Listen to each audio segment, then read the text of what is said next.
My name is Claire Wren, and for years my family treated me like a useful shadow. I was the daughter who fixed problems, balanced numbers, and swallowed insults with a smile while my older brother Noah was praised for his ambition, and my younger brother Seth was forgiven for his charm.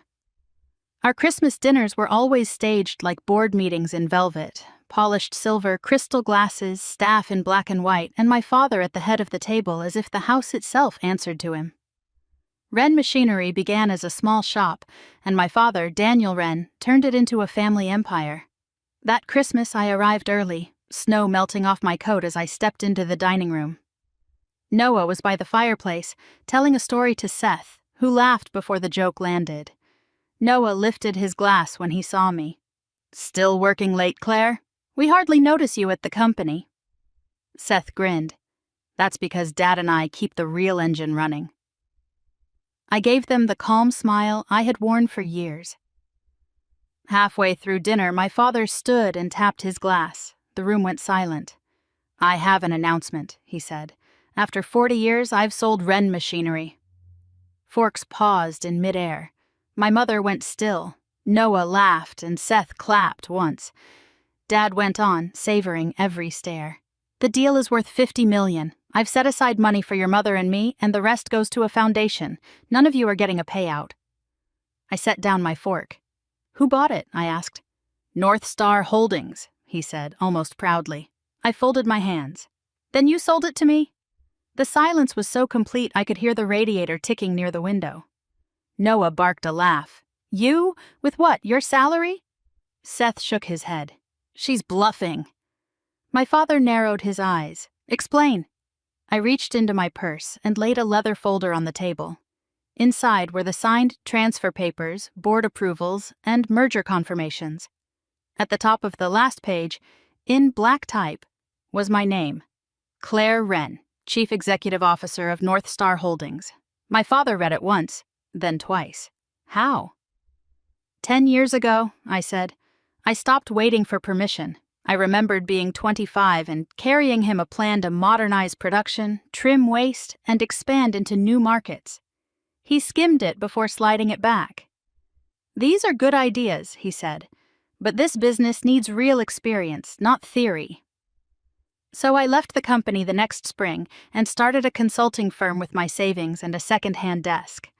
I worked 16-hour days, slept on a fold-out couch, and learned how to turn broken operations into profit. By year 3, I had a team. By year 6, I was buying distressed firms and fixing them. North Star was the shell company I built for acquisitions.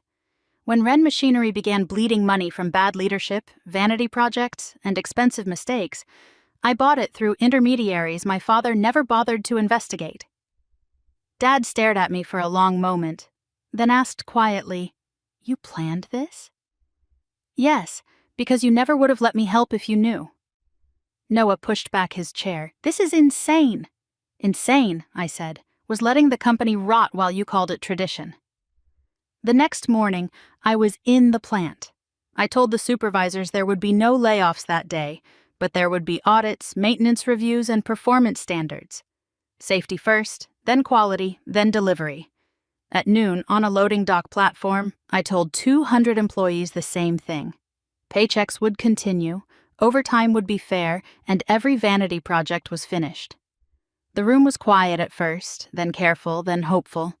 One machinist asked whether I was different from the rest of my family. I said, "I'm the one who has to live with the results." Noah and Seth tried to corner me after the meeting, but I handed them each a severance and review packet. Noah could stay only if he accepted a 90-day probation and an audit of every project he touched.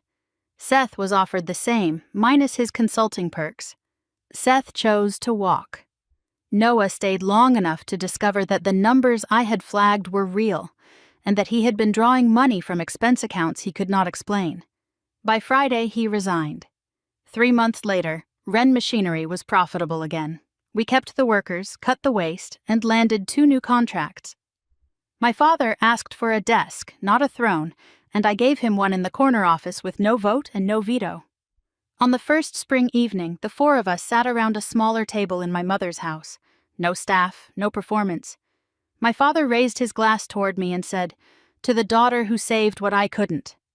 I looked at the man who had once measured my worth in silence and answered, to the future.